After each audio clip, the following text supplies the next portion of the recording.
Hi hello ನಮಸ್ಕಾರ ಎಲ್ಲರಿಗೂ welcome back to my ಚಾನಲ್ಗೆ ಎಲ್ಲರಿಗೂ ಸ್ವಾಗತ. ಇವತ್ತು ನಾವು ಈ ಭೂಗೋಳಕ್ಕೆ ಸಂಬಂಧಪಟ್ಟಂತ ಪಾಠಗಳನ್ನು ನೋಡ್ತೀವಿ. ಈ ಒಂದು 2-3 ಕ್ಲಾಸ್ಗಳು ಬರ್ತವೆ ಭೂಗೋಳಕ್ಕೆ ಸಂಬಂಧಪಟ್ಟಂತ ಪಾಠಗಳು.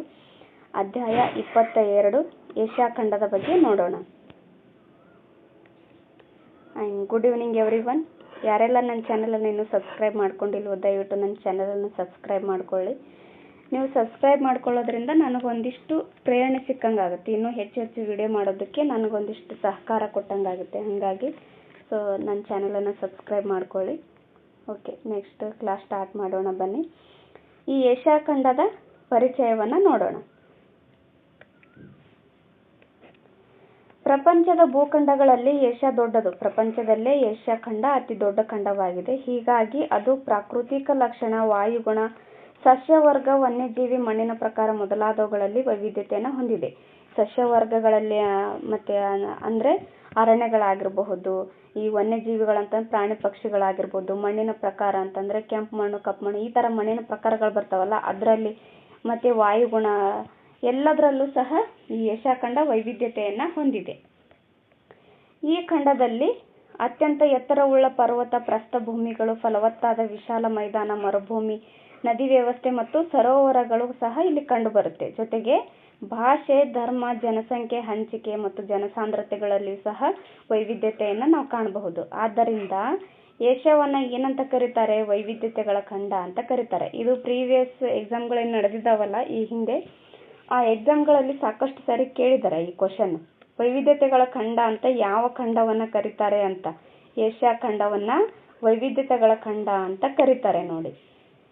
ನೋಡ್ರಿ, ಇದು 6th ಇಟ್ಟಿದ್ದಾರೆ ಈ ಸಿಲೆಬಸ್ಸು. ಇದೇನು 6th ಇಟ್ಟಿದ್ದಾರೆ ಅಂದರೆ ನಾವು ಅರ್ಥ ಮಾಡ್ಕೋಬೇಕು. 6th ಹುಡುಗರು ಎಷ್ಟಿರ್ತವೆ? ಏನೊಂದ 11ರಿಂದ 12 ಏಜ್ ಇರುತ್ತೆ. 11ರಿಂದ 12 ಏಜಲ್ಲಿ ಚೆನ್ನಾಗಿ ಏನೇ ಬರೆಯೋದಕ್ಕೆ ಬರೋದಿಲ್ಲ ಕೆಲವೊಂದು ಹುಡುಗರಿಗೆ. ಕೆಲವೊಂದು ಬ್ರಿಲಿಯಂಟ್ ಸ್ಟೂಡೆಂಟ್ ಇರ್ತವೆ, ಅವಕ್ಕೆ ಸ್ವಲ್ಪ ಓದೋದಕ್ಕೆ ಬರಬಹುದು ಅಷ್ಟೇ. ಬಟ್ ಇಷ್ಟೆಲ್ಲ ಅರ್ಥ ಮಾಡ್ಕೊಳ್ಳೋ ಕೆಪಾಸಿಟಿ ಆ ಹುಡುಗರಲ್ಲಿ ಇರೋದಿಲ್ಲ. ಆದ್ರೂ ಸಹ ಈ ಸಿಲೆಬಸ್ಸಲ್ಲಿ ಇಟ್ಟಿದ್ದಾರೆ ಅಂತಂದರೆ ಎಷ್ಟು ಇಂಪಾರ್ಟೆಂಟ್ ಆಗಿದೆ ಅನ್ನೋದನ್ನು ನೀವು ಅರ್ಥ ಮಾಡ್ಕೋಬೇಕು. ಹಾಗಾಗಿ ಇದೆಲ್ಲ ಏನು ಒಂಥರ ಬೇಸಿಕ್ ಫೌಂಡೇಶನ್ ಇದ್ದಂಗೆ. ಒಬ್ಬ ಟೀಚರ್ ಆಗಬೇಕಾದ್ರೆ ಬೇಸಿಕ್ ಫೌಂಡೇಶನ್ ಇರೋ ಸಲುವಾಗಿ ಈ ಬುಕ್ಸ್ಗಳು ಕಂಪಲ್ಸರಿ ಓದಲೇಬೇಕಾಗುತ್ತೆ. ಬೇಸಿಕ್ ಫೌಂಡೇಶನ್ ನಮ್ಮದು ಸ್ಟ್ರಾಂಗ್ ಆದರೆ ಮಾತ್ರ ನಾವು ಮುಂದೆ ಈ ಟೀಚರ್ ಆಗೋಕ್ಕೆ ಸಾಧ್ಯ ಆಗುತ್ತೆ ನೋಡಿ. ಹಾಗಾಗಿ ಈ ಪಾಠಗಳು ತುಂಬಾ ಇಂಪಾರ್ಟೆಂಟ್ ಆಗಿದ್ದಾವೆ. ಸೊ ದಯವಿಟ್ಟು ಚೆನ್ನಾಗಿ ಓದಿ, ಆಯಿತಾ? ಓಕೆ, ನೆಕ್ಸ್ಟ್ ನೋಡೋಣ. ಈ ಏಷ್ಯಾದ ಸ್ಥಾನವನ್ನು ಇಲ್ಲಿ ಕೊಟ್ಟಿದ್ದಾರೆ. ಏಷ್ಯಾ ಖಂಡವು 1 ಡಿಗ್ರಿ 16 ಮಿನಿಟ್ ಉತ್ತರದಿಂದ 77 ಡಿಗ್ರಿ 41 ಮಿನಿಟ್ ಉತ್ತರ ಅಕ್ಷಾಂಶದವರೆಗೆ ಕಾಣ್ಬರುತ್ತೆ. ಇದೇನು ಅಕ್ಷಾಂಶ? ಇದು ಇಲ್ಲೇನು ಕೊಟ್ಟಿದ್ದಾರಲ್ಲ ಒಂದು ಚುಕ್ಕಿ, ಇದನ್ನ ಮಿನಿಟ್ ಅಂತ ಅನ್ಕೋಬೇಕು ನೀವು. ಇಲ್ಲಿ ರೌಂಡ್ ಅಂತ ಒಂದು 0 ಥರ ಕೊಟ್ಟಿದ್ದಾರಲ್ಲ ಅದು ಡಿಗ್ರಿ ಅನ್ಕೋಬೇಕು. 1 ಡಿಗ್ರಿ 16 ಮಿನಿಟ್ ಉತ್ತರದಿಂದ 77 ಡಿಗ್ರಿ 41 ಮಿನಿಟ್ ಉತ್ತರ ಅಕ್ಷಾಂಶ ಹಾಗೂ 26 ಡಿಗ್ರಿ 4 ಮಿನಿಟ್ ಪೂರ್ವದಿಂದ 169 ಡಿಗ್ರಿ 40 ಮಿನಿಟ್ ಪಶ್ಚಿಮ ರೇಖಾಂಶಗಳ ನಡುವೆ ವಿಸ್ತರಿಸಿದೆ. ರೇಖಾಂಶಗಳಂತ ಬಂದಾಗ 126 ಡಿಗ್ರಿ 4 ಮಿನಿಟ್ ಪೂರ್ವದಿಂದ 169 ಡಿಗ್ರಿ 40 ಮಿನಿಟ್ ಪಶ್ಚಿಮ ರೇಖಾಂಶಗಳ ನಡುವೆ ಇದೇನು ವಿಸ್ತರಣೆಯಾಗಿದೆ. ಆಮೇಲೆ ಅಕ್ಷಾಂಶ ಅಂತ ಬಂದಾಗ 1 ಡಿಗ್ರಿ 16 ಮಿನಿಟ್ ಉತ್ತರದಿಂದ 77 ಡಿಗ್ರಿ 41 ಮಿನಿಟ್ ಉತ್ತರ ಅಕ್ಷಾಂಶದಲ್ಲಿ ವಿಸ್ತರಣೆಯಾಗಿದೆ. ನೋಡಿ, ಏಷ್ಯಾ ಖಂಡ ಅಂತ ಬಂದಾಗ ಸಂಪೂರ್ಣವಾಗಿ ಉತ್ತರದಲ್ಲೇ ಇರೋದನ್ನು ನಾವು ಕಾಣ್ತೀವಿ. ಇಲ್ಲಿದೆ ನೋಡಿ, ಮಲೇಷಿಯಾದ ಸ್ವಲ್ಪ ದಕ್ಷಿಣದಲ್ಲಿ ಭೂಮಧ್ಯ ರೇಖೆ ಇದೆ. ಮಲೇಷಿಯಾ ಏನಾಯ್ತಲ್ಲ, ಮಲೇಷಿಯಾದ ಸ್ವಲ್ಪ ದಕ್ಷಿಣಕ್ಕೆ, ಈ ಮಲೇಷಿಯಾ ನೈಋತ್ಯ ಏಷ್ಯಾದಲ್ಲಿ ಬರುತ್ತೆ ನೋಡಿ. ಮಲೇಷಿಯಾದ ಸ್ವಲ್ಪ ದಕ್ಷಿಣಕ್ಕೆ ಈ ಭೂಮಧ್ಯ ರೇಖೆ ಹಾದು ಹೋಗುತ್ತೆ. ಆಮೇಲೆ ಕರ್ಕಾಟಕ ಸಂಕ್ರಾಂತಿ ವೃತ್ತವು ಭಾರತ ಮತ್ತು ಅರೇಬಿಯಾಗಳ ಮೂಲಕ ಹಾದು ಹೋಗುತ್ತೆ. ಕರ್ಕಾಟಕ ಸಂಕ್ರಾಂತಿ ವೃತ್ತ ಯಾವ ದೇಶಗಳ ನಡುವೆ ಹಾದು ಹೋಗುತ್ತೆ ಅಂತ ಕೊಟ್ಟಾಗ ಭಾರತ ಮತ್ತು ಅರೇಬಿಯಾ ಅಂತ ಕೊಟ್ಟಿರ್ತಾರೆ. ಇಲ್ಲ ಕನ್ಫ್ಯೂಸ್ ಮಾಡೋಕ್ಕೆ ಬೇರೆ ಬೇರೆ ದೇಶಗಳು ಕೊಟ್ಟಿರ್ತಾರೆ. ಆವಾಗ ಇದು ಇಂಪಾರ್ಟೆಂಟ್ ಆಗುತ್ತೆ ನೋಡಿ. ಭಾರತ ಮತ್ತು ಅರೇಬಿಯಾ ದೇಶಗಳ ಮೂಲಕ ಹಾದು ಹೋಗುತ್ತೆ. ಭಾರತದಲ್ಲಿ ಇದು 8 ರಾಜ್ಯಗಳ ಮೇಲೆ ಹಾದು ಹೋಗುತ್ತೆ. ಇದು ಸಹ ಈ ಹಿಂದೆ ಎಕ್ಸಾಮಲ್ಲಿ ಕೇಳಿದ್ರು. ಭಾರತದಲ್ಲಿ ಎಷ್ಟು ರಾಜ್ಯಗಳ ಮೇಲೆ ಕರ್ಕಾಟಕ ಸಂಕ್ರಾಂತಿ ವೃತ್ತ ಹಾದು ಹೋಗಿದೆ ಅಂತ ಕೇಳಿದ್ರು. 8 ರಾಜ್ಯಗಳ ಮೇಲೆ ಹಾದು ಹೋಗುತ್ತೆ ನೋಡಿ. ಓಕೆ, ನೆಕ್ಸ್ಟ್ ಈ ಏಷ್ಯಾ ಖಂಡದ ವಿಸ್ತೀರ್ಣವನ್ನು ನೋಡೋಣ. ವಿಸ್ತೀರ್ಣ ಅಂತ ನೋಡೋಣ. ಏಷ್ಯಾ ಖಂಡದ ಒಟ್ಟು ಭೌಗೋಳಿಕ ವಿಸ್ತೀರ್ಣ ಸುಮಾರು 44 ಮಿಲಿಯನ್ ಚದುರ ಕಿಲೋಮೀಟರ್ಗಳಷ್ಟು ಹಬ್ಬಿದೆ. 44 ಚದುರ ಕಿಲೋಮೀಟರ್ಗಳಂತಂದ್ರೇನು? ಇಡೀ ವಿಶ್ವದಲ್ಲೇ 33% ಈ ಏಷ್ಯಾ ಖಂಡ ಹೊಂದಿದೆ. ಇಡೀ ವಿಶ್ವನೇ 100% ಹಿಡಿದಾಗ ಏಷ್ಯಾ ಖಂಡ 33% ಅಂದರೆ ಒಂದು ಕಾಲ್ ಭಾಗಕ್ಕಿಂತನೂ ಹೆಚ್ಚು ಈ ಏಷ್ಯಾ ಖಂಡ ಹೊಂದಿದೆ. ಆದ್ದರಿಂದ ಇದಕ್ಕೆ ವಿಶ್ವದಲ್ಲಿ ಅತಿ ದೊಡ್ಡ ಖಂಡ ಅಂತ ಕರೀತಾರೆ. ಈ ಖಂಡವು ಸಂಪೂರ್ಣವಾಗಿ ಉತ್ತರ ಗೋಳಾರ್ಧದಲ್ಲಿದೆ. ಭೌಗೋಳಿಕ ಸನ್ನಿವೇಶವನ್ನು ನೋಡೋಣ. ಏಷ್ಯಾ ಖಂಡವು 3 ಕಡೆ ಸಾಗರಗಳು ಮತ್ತು 1 ಕಡೆ ಭೂಭಾಗದಿಂದ ಆವರಿಸಿದೆ. ಆದ್ದರಿಂದ ಇದಕ್ಕೆ ಪರ್ಯಾಯ ದ್ವೀಪ ಅಂತ ಕರೀತಾರೆ. ಸುತ್ತುವರಿದಿರುವ ಸಾಗರಗಳೆಂದರೆ ಉತ್ತರದಲ್ಲಿ ಆರ್ಕ್ಟಿಕ್, ಪೂರ್ವದಲ್ಲಿ ಪೆಸಿಫಿಕ್ ಮತ್ತು ದಕ್ಷಿಣದಲ್ಲಿ ಹಿಂದೂ ಮಹಾಸಾಗರಗಳಿಂದ ಆವೃತವಾಗಿದೆ. ಪಶ್ಚಿಮಕ್ಕೆ ಯುರೋಪ್ ಖಂಡವಿದೆ. ಪಶ್ಚಿಮಕ್ಕೆ ಯುರೋಪ್ ಖಂಡ ಇದ್ದರೆ ಈ ಉತ್ತರದಲ್ಲಿ ಆರ್ಕ್ಟಿಕ್ ಸಾಗರವಿದೆ, ಆಮೇಲೆ ಪೂರ್ವದಲ್ಲಿ ಪೆಸಿಫಿಕ್ ಮಹಾಸಾಗರವಿದೆ, ದಕ್ಷಿಣದಲ್ಲಿ ಹಿಂದೂ ಮಹಾಸಾಗರವಿದೆ. ನೋಡ್ರಿ, ಈ ಥರ 3 ಕಡೆ ನೀರಿನಿಂದ ಆವರಿಸಿದೆ, 1 ಕಡೆ ಭೂಭಾಗದಿಂದ ಆವರಿಸಿದೆ. ಏಷ್ಯಾ ಮತ್ತು ಯುರೋಪ್ ಖಂಡಗಳ ಗಡಿ ಸಾಂಪ್ರದಾಯಿಕ ಕಾಲ್ಪನಿಕ ರೇಖೆಯಾಗಿದ್ದು ಅದು ಅಂಕುಡೊಂಕಾಗಿದೆ. ಸಾಂಪ್ರದಾಯಿಕ ಕಾಲ್ಪನಿಕ ರೇಖೆ ಇದ್ದು ಅದೇನಾಗಿದೆ? ಅಂಕುಡೊಂಕಾಗಿದೆ. ಇಲ್ಲಿದೆ ನೋಡಿ, ಇದೇನು ಅಂಕುಡೊಂಕಾಗಿದೆ, ಸರಳವಾಗಿಲ್ಲ. ಮತ್ತು ಯುರಲ್ ಪರ್ವತ, ಕ್ಯಾಸ್ಪಿಯನ್ ಸಮುದ್ರ, ಕಕಾಸಸ್ ಪರ್ವತ ಮತ್ತು ಕಪ್ಪು ಸಮುದ್ರಗಳ ಮುಖಾಂತರ ಹಾಯ್ದು ಹೋಗುತ್ತೆ. ಇದೇನು ಈ ಯುರೋಪ್ ಮತ್ತು ಏಷ್ಯಾ ರಾಷ್ಟ್ರಗಳ ನಡುವೆ ಏನಾಗಿದೆ? ಇದು ನ್ಯಾಚುರಲ್ ಆಗಿ ಗಡಿಯನ್ನು ಹೊಂದಿದೆ. ಅದು ಯಾವ ನ್ಯಾಚುರಲ್ ಅಂತಂದರೆ ಯುರಲ್ ಪರ್ವತ, ಆಮೇಲೆ ಕ್ಯಾಸ್ಪಿಯನ್ ಸಮುದ್ರ, ಕಕಾಸಸ್ ಪರ್ವತ ಮತ್ತು ಕಪ್ಪು ಸಮುದ್ರಗಳಿಂದ ಇದು ಹಾದು ಹೋಗುತ್ತೆ. ಈ ಥರ ಅಂಕುಡೊಂಕಾಗಿದೆ, ಇದು ಸ್ಟೇಟ್ ಆಗಿಲ್ಲ. ಅದನ್ನೇ ಇಲ್ಲಿ ಹೇಳ್ತಾ ಇದ್ದಾರೆ ನೋಡಿ. ಈ ಥರ ಇದು ಕೇಳಿದ್ದಾರೆ, ಏಷ್ಯಾ ಮತ್ತು ಯುರೋಪ್ ನಡುವೆ ಇರ್ತಕ್ಕಂಥ ಗಡಿ ರೇಖೆಗಳು ಯಾವುವು ಅಂತ. ಈ ಹಿಂದೆ ಎಕ್ಸಾಮಲ್ಲಿ ಕೇಳಿದ್ದಾರೆ ನೋಡಿ. ಯುರಲ್ ಪರ್ವತ, ಕ್ಯಾಸ್ಪಿಯನ್ ಸಮುದ್ರ, ಕಕಾಸಸ್ ಪರ್ವತ, ಆಮೇಲೆ ಕಪ್ಪು ಸಮುದ್ರಗಳು. ನೋಡಿ, ಇಂಪಾರ್ಟೆಂಟ್ ಆಗಿದೆ ಇವು, ನೆನಪಲ್ಲಿ ಇಟ್ಕೊಳ್ರಿ. ಯುರೋಪ್ ಮತ್ತು ಏಷ್ಯಾ ಖಂಡ ಎರಡನ್ನೂ ಒಟ್ಟುಗೂಡಿಸಿ ಯುರೇಷ್ಯಾ ಅಂತ ಕರೀತಾರೆ. ನೋಡಿ, ಯುರೇಷ್ಯಾ ಅಂತ ಯಾವ 2 ಖಂಡಕ್ಕೆ ಕರೀತಾರೆ ಅಂತ ಈ ಹಿಂದೆ ಎಕ್ಸಾಮಲ್ಲಿ ಕೇಳಿದ್ರು. ಯುರೋಪ್ ಮತ್ತು ಏಷ್ಯಾವನ್ನು ಯುರೇಷ್ಯಾ ಅಂತ ಕರೀತಾರೆ. ನೋಡಿ, ಇಲ್ಲಿದ್ದಾವೆ ನೋಡಿ ಏಷ್ಯಾದ ಖಂಡಗಳು. ಇವೆಲ್ಲ ಏಷ್ಯಾ ನೋಡಿ, ಇದೆ ಎಷ್ಟಿದೆ ಏಷ್ಯಾ. ಏಷ್ಯಾ ಮತ್ತು ಆಫ್ರಿಕಾಗಳ ಗಡಿ ಸಾಮಾನ್ಯವಾಗಿ ಸೂಯೆಜ್ ಕಾಲುವೆ. ಏಷ್ಯಾ ಮತ್ತು ಆಫ್ರಿಕಾ ನಡುವೆ ಯಾವುದು ಗಡಿ ರೇಖೆಯಾಗಿದೆ ಅಂತ ಕೇಳಿದಾಗ ಸೂಯೆಜ್ ಕಾಲುವೆ ಅಂತ ನಮಗೆ ಗೊತ್ತಿರಬೇಕು. ಆಮೇಲೆ ಏಷ್ಯಾ ಮತ್ತು ಆಸ್ಟ್ರೇಲಿಯಾಗಳ ನಡುವಿನ ಗಡಿ ರೇಖೆ ಯಾವುದಾಗಿದೆ ಅಂತಂದರೆ ನ್ಯೂಗಿನಿ. ನೋಡಿ, ನ್ಯೂಗಿನಿ ಮತ್ತು ಆಸ್ಟ್ರೇಲಿಯಾಗಳ ನಡುವೆ ಇದು ಹಾದು ಹೋಗಿದೆ ಗಡಿ ರೇಖೆ. ಓಕೆ, ನೆಕ್ಸ್ಟ್ ಏಷ್ಯಾದ ಪ್ರಾದೇಶಿಕ ವಿಭಾಗಗಳನ್ನು ನೋಡೋಣ. ಇಂದು ಏಷ್ಯಾದಲ್ಲಿ 48 ದೇಶಗಳಿವೆ. ಏಷ್ಯಾದಲ್ಲಿ ಒಟ್ಟು ಎಷ್ಟು? 48 ದೇಶಗಳಿದ್ದಾವೆ. ಅವುಗಳನ್ನು 5 ಪ್ರಾದೇಶಿಕ ಗುಂಪುಗಳಾಗಿ ವಿಂಗಡಣೆ ಮಾಡಲಾಗಿದೆ. 48 ದೇಶಗಳನ್ನು 5 ಪ್ರಾದೇಶಿಕ ಗುಂಪುಗಳಾಗಿ ವಿಂಗಡಣೆ ಮಾಡಿದ್ದಾರೆ. ಫಸ್ಟ್ ಒನ್ನು ಪೂರ್ವ ಏಷ್ಯಾ ಅಂತ ಬರುತ್ತೆ. ಪೂರ್ವ ಏಷ್ಯಾದಲ್ಲಿ ಬರ್ತಕ್ಕಂಥ ದೇಶಗಳಂದರೆ ಚೀನಾ, ಉತ್ತರ ಕೊರಿಯಾ ಮತ್ತು ದಕ್ಷಿಣ ಕೊರಿಯಾ, ಜಪಾನ್, ಹಾಂಗ್ಕಾಂಗ್, ತೈವಾನ್ ಮತ್ತು ಮಂಗೋಲಿಯಾ ದೇಶಗಳು ಒಳಗೊಂಡಿದ್ದಾವೆ. ಪೂರ್ವ ಏಷ್ಯಾ ದೇಶಗಳಲ್ಲಿ ಯಾವ್ಯಾವ ಬರ್ತವೆ ಅಂತ ಕೇಳಿದಾಗ ಚೀನಾ, ಉತ್ತರ ಕೊರಿಯಾ, ದಕ್ಷಿಣ Korea, Japan, Hong Kong, Taiwan, Mongolia ದೇಶಗಳಂತ ನಿಮಗೆ ನೆನಪಲ್ಲಿ ಇರಬೇಕು. ಇದು ಉತ್ತರದಲ್ಲಿ ವಿಶಾಲವಾದ ರಷ್ಯಾ, ದಕ್ಷಿಣದಲ್ಲಿ ದಕ್ಷಿಣ ಏಷ್ಯಾ ಮತ್ತು ಆಗ್ನೇಯ ಏಷ್ಯಾಗಳ ನಡುವೆ ವಿಸ್ತರಣೆಯಾಗಿದೆ. ಉತ್ತರದಲ್ಲಿ ರಷ್ಯಾ ಕಂಡುಬರುತ್ತೆ, ದಕ್ಷಿಣದಲ್ಲಿ ದಕ್ಷಿಣ ಏಷ್ಯಾ ಮತ್ತು ಆಗ್ನೇಯ ಏಷ್ಯಾಗಳು ಇವುಗಳಲ್ಲಿ ಇದನ್ನು ಸುತ್ತುವರೆದಿವೆ. ನೋಡಿ, ಆಗ್ನೇಯ ಏಷ್ಯಾವನ್ನು ನೋಡೋಣ. ಆಗ್ನೇಯ ಏಷ್ಯಾ ಇದು Myanmar, Laos, Vietnam, Thailand, Cambodia, Malaysia, Indonesia, Singapore, Brunei ಮತ್ತು ಫಿಲಿಪೈನ್ಸ್ ದೇಶಗಳನ್ನು ಒಳಗೊಂಡಿದೆ. ಆಗ್ನೇಯ ಏಷ್ಯಾ ದೇಶಗಳು ಇವಿದಾವೆ ನೋಡಿ. ಮ್ಯಾನ್ಮಾರ್ ಆಗಿರಬಹುದು, Laos, Vietnam, Thailand, Cambodia, Malaysia, Indonesia, Singapore, Brunei, Philippines ಇವೇನು ಆಗ್ನೇಯ ದೇಶಗಳಾಗಿದ್ದಾವೆ. ನೋಡಿ, ಕೆಳಗಡೆ ಕೆಲವೊಂದಿಷ್ಟು ದೇಶಗಳನ್ನು ಕೊಟ್ಟಿರ್ತಾರೆ. ಕೊಟ್ಟು ಇವೇನು ಆಗ್ನೇಯ ಏಷ್ಯಾಕ್ಕೆ ಆಗ್ನೇಯ ಏಷ್ಯಾದಲ್ಲಿ ಕಂಡು ಆಗ್ನೇಯ ಏಷ್ಯಾದಲ್ಲಿ ಒಳಗೊಳ್ಳದೇ ಇರ್ತಕ್ಕಂಥ ಯಾವುದು ಒಂದು ದೇಶವನ್ನು ಕಂಡುಹಿಡಿಯಿರಿ ಅಥವಾ ಈ ಗುಂಪಿಗೆ ಸರಿ ಹೊಂದಲಾರದನ್ನು ಬರೀರಿ ಅಂತ ಈ ಅಬ್ಜೆಕ್ಟಿವ್ ಟೈಪ್ ಕ್ವಶನಲ್ಲಿ ಕೇಳ್ತಾರೆ. ಆವಾಗ ಈ ದೇಶಗಳು ನಿಮಗೆ ನೆನಪಲ್ಲಿ ಇರಬೇಕು. ಇದೇನಾಗಿದೆ, ಆಗ್ನೇಯ ಏಷ್ಯಾ ಇದೊಂದು ಪರ್ಯಾಯ ದ್ವೀಪವಾಗಿದೆ. ಪರ್ಯಾಯ ದ್ವೀಪ ಅಂದ್ರೇನು, 3 ಕಡೆ ನೀರಿನಿಂದ ಆವೃತವಾಗಿರುತ್ತೆ. 3 ಕಡೆ, ಈ 3 ದಿಕ್ಕಿನಿಂದ ನೀರಿನಿಂದ ಆವೃತವಾದರೆ ಒಂದು ಕಡೆ, ಯಾವುದೋ ಒಂದು ಕಡೆ ಭೂಮಿಯಿಂದ ಆವೃತವಾಗಿರುತ್ತೆ. ಅಂಥವಕ್ಕೆ ಪರ್ಯಾಯ ದ್ವೀಪ ಅಂತ ಕರೀತಾರೆ. ಅಂದರೆ ದ್ವೀಪ ಸಮೂಹಗಳ ಪ್ರದೇಶವಾಗಿದೆ ಈ ಆಗ್ನೇಯ ಏಷ್ಯಾಗಳು.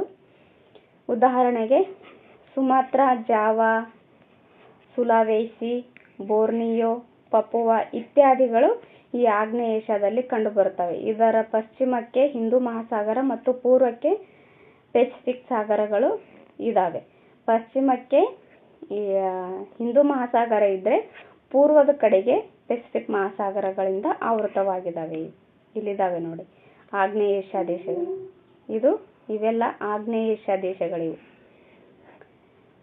ಇದೇನು ಕಂಡು ಬರುತ್ತಲ್ಲ, ಇದೆಲ್ಲ ದಕ್ಷಿಣ ಏಷ್ಯಾ ದೇಶಗಳು. ದಕ್ಷಿಣ ಏಷ್ಯಾದಲ್ಲಿ ನೋಡ್ರಿ ಎಷ್ಟು ದೊಡ್ಡದಾಗಿ ಭಾರತ ಕಾಣ್ತಾ ಇದೆಯಲ್ಲ, ಹಂಗಾಗಿ ಭಾರತನೇ ಅತಿ ದೊಡ್ಡ ದೇಶ ದಕ್ಷಿಣ ಏಷ್ಯಾದಲ್ಲಿ ಬಂದ್ರೆ.